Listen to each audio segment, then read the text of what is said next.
तो आज हम लोग एक नए चैप्टर की शुरुआत कर रहे हैं जिसका नाम है ट्रिगोनोमेट्री। अब देखिए, ये जो ट्रिगोनोमेट्री एक ब्रांच ऑफ मैथमेटिक्स है, इसकी उत्पत्ति कैसे हुई?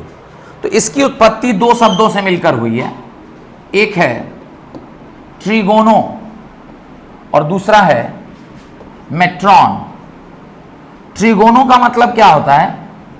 ट्रिगोनो का मतलब होता है ट्रायंगल। इसका मतलब क्या होता है? इसका मतलब होता है ट्रायंगल। और मेट्रॉन का मतलब होता है ग्रीक वर्ड में मेजर। तो measurement of the sides of the triangle की जो स्टडी है उसी को हम लोग क्या कहते हैं? ट्रिगोनोमेट्री कहते हैं। तो आप लिखिए, right, trigonometry is the branch of mathematics. Trigonometry is the branch of mathematics that deals with the study of triangles and its measurement. Triangles and its measurement.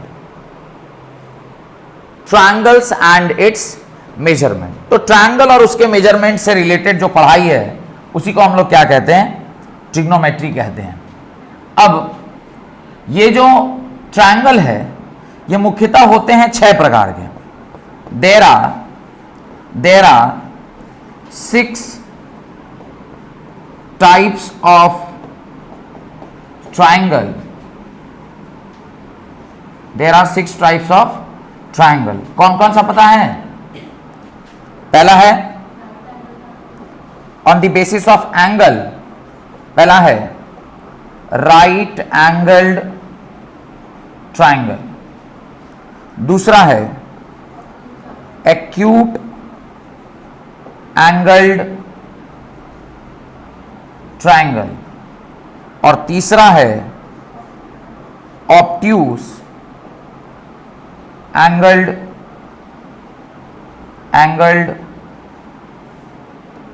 Triangle. Angled triangle. Similarly 3 triangle है on the basis of its side. एक है equi lateral triangle, दूसरा है isosceles triangle और तीसरा है scalene triangle. तो कुल मिला के नंबर ऑफ ट्रायंगल्स कितने हैं? 6 हैं।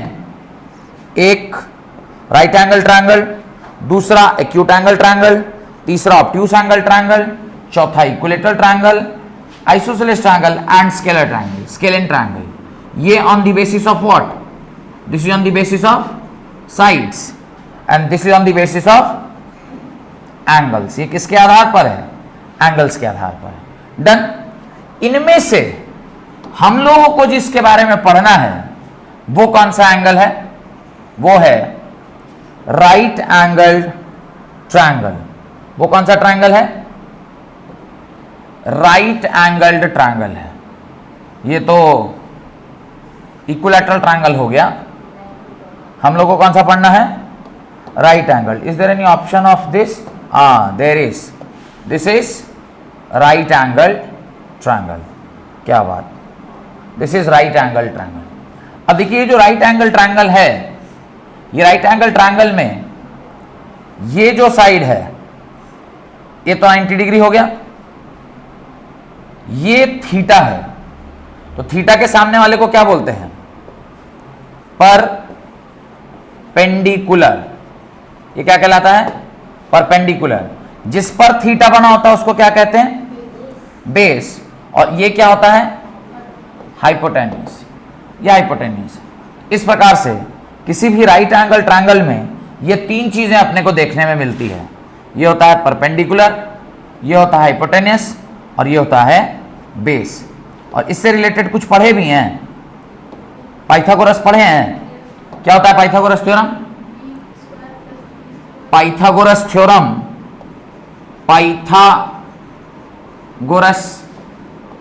पाइथागोरस थ्योरम क्या कहता है? पाइथागोरस थ्योरम कहता है h² इज इक्वल टू होता है b² प्लस पी स्क्वायर। कहता है पाइथागोरस थ्योरम एच स्क्वायर जो होता है वो किसके बराबर होता है? B square plus P square के बराबर। देन बेसिक नॉलेज तो इतना आपके पास होना चाहिए। अब हम लोग जो चैप्टर पढ़ रहे हैं उसका नाम है ट्रिग्नोमेट्री, और उस ट्रिग्नोमेट्री में खास करके हमें किसके बारे में पढ़ना है? राइट एंगल ट्रायंगल में, और उसमें हमें रेशियोज निकालने हैं। एंगल का साइड के साथ क्या निकालना है? रिलेशनशिप निकालना है। उसको निकालने के लिए हमें एक टर्म पढ़ना होगा, दैट इज ट्रिग्नोमेट्रिक रेशियोज। तो नया हेडिंग डालिए, trigonometric ratios. Trigonometric ratios. What is trigonometric ratios?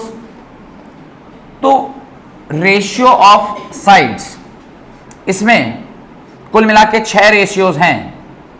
एक है साइन ऑफ थीटा, एक है कोसाइन ऑफ थीटा, एक है टेंजेंट ऑफ थीटा। क्या क्या रेशियोज हैं? Sine of theta, cos of theta, tangent of theta. Sine theta किसके बराबर? Perpendicular by hypotenuse. Cos theta किसके बराबर? Base upon hypotenuse. And tan theta किसके बराबर? Perpendicular by base. इसको याद करने का अलग अलग टेक्निक लोग यूज करते हैं। पंडित बोला पंडिताइन से, हरि हरि बोल, तो ये भी एक तरीका है याद करने का। कुछ लोग इसको याद करते हैं पंडित भोला प्रसाद हर हर बोले, तो ये भी एक तरीका है याद करने का। और एक और तरीका है पाकिस्तान भूखा प्यासा, हिंदुस्तान हरा भरा। तो आपको जिस वाले लाइन से याद हो जाए आप उससे इसको याद कर लीजिए। तीनों लाइन बता दिया।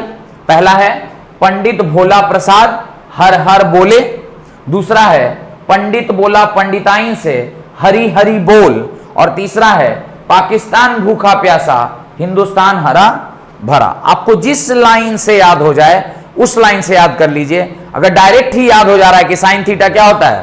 Perpendicular by hypotenuse. Cos theta क्या होता है? Base upon hypotenuse. और टैन थीटा क्या होता है? तो ऐसे ही याद कर लीजिए, कोई फर्क नहीं पड़ता कैसे आपने याद किया है। साइन थीटा का उल्टा होता है cosec theta.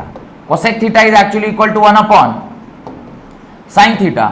1 upon sine theta मतलब 1 अपॉन पी बाई एच, और इसको सॉल्व करिएगा तो क्या आएगा? h by P. Similarly cos theta का उल्टा होता है sec theta. Sec theta is 1 upon cos theta. 1 upon cos theta is perpendicular by base by hypotenuse, that is equal to h by B. और तीसरा है tan थीटा का उल्टा क्या है? cot theta. cot theta is equal to 1 upon tan theta. ये सब इसका इनवर्स है। 1 अपॉन perpendicular by base is equal to what? Base upon perpendicular. तो ये कुल 6 ट्रिग्नोमेट्रीज क्या है? रेशियोज हैं। ये आपका पहला रेशियो, ये दूसरा रेशियो, ये तीसरा रेशियो, ये चौथा रेशियो, ये पांचवा रेशियो, और ये 6th रेशियो। कुल मिला के टोटल ट्रिग्नोमेट्रिक रेशियोज कितनी है? 6 ट्रिग्नोमेट्रिक रेशियोज है। डन, यहां तक लिखिए। आगे देखिए। अब यहां पर एक चीज हमें बहुत इंपॉर्टेंटली सीखने वाली है, दैट इज कि जब कभी भी आप ट्रायंगल का निर्माण करते हैं, इसको थोड़ा ध्यान से देखिए। ट्रायंगल का जब आप वो करेंगे, ट्रायंगल जब आप बनाएंगे तो वहां पर एक चीज आपको ध्यान देना है। अगर मैं इस ट्रायंगल का नाम ए बी सी बोल रहा हूं, यह एंगल कितना है? 90 डिग्री है।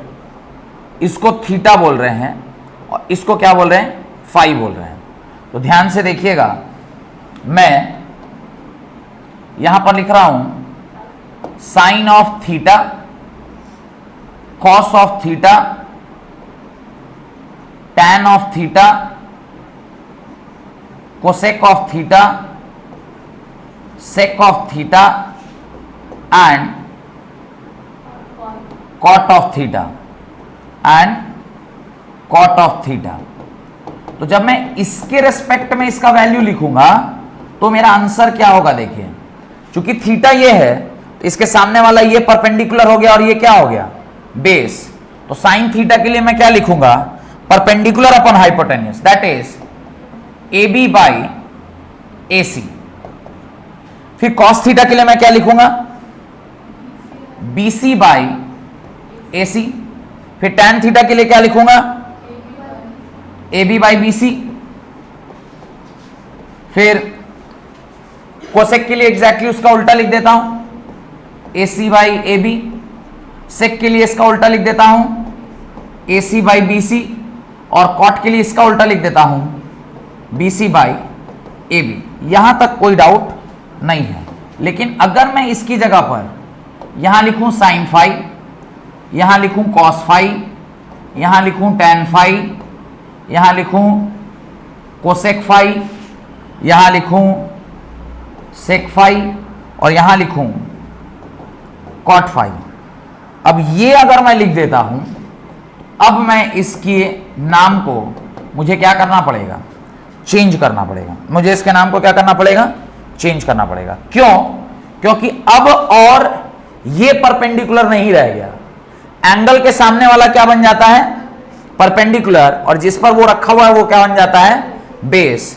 तो अब जब आप साइन फाई लिख रहे हैं तो साइन फाई अब आप क्या लिखिएगा, साइन फाई जब आप लिखेंगे तो आपका आंसर होगा बीसी बाई ए सी। ये क्या लिखेंगे, BC by A C. Cos phi लिखेंगे तो क्या लिखेंगे, A B by A C.